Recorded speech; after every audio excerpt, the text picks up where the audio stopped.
kāpēc Nvidia akcijas nepieauga, jo bija tik ļoti labi rezultāti. Nu, tur virsrakstos varam redzēt, vai ne?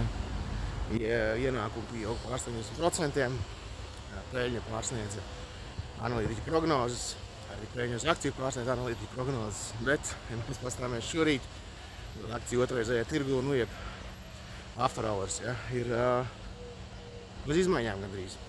Un tāpēc tā, tāpēc, ka akcijas cenas neveido pēc pagātnes datiem. Pagātnes dati dod kaut kāds vērtīgs ieskatus par to, kas ir bijis iepriekš, un vai jau kaut kādas nepatikšanās sākušās, bet galvenokārt jau viss skatās uz priekšu. Un, ja pastāmies uz priekšu, tas, ka uzņēmums teica, ka mazliet paaugstināja prognozi saviem ienākumiem peļņai nākamajam ceturksnim. Tur nav nekas tāds, to visi jau bija ierēķinājuši. Lai akcijas pieaugtu, vajadzēja būt būtiskam pārsteigumam.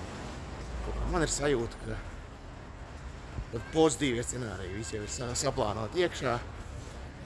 Un, ja mēs pastāmies uz akcijas cenu, nu, jau kādu labu laiku, jo nekādu būtisku lielu izmaiņu nav. Tie lielie rezidētāji jau ir notikuši pirms pagājušā gada vasaras. Pēc tam šurpu turpu. Nu, jūs paši varat paskatīties, kā tas ir. Protams, nav rekomendācija, bet jāatcerās tas, ka bija labi pagājušie ceturkšņu rezultāti, nenozīmē to, ka akcijas automātiski auga.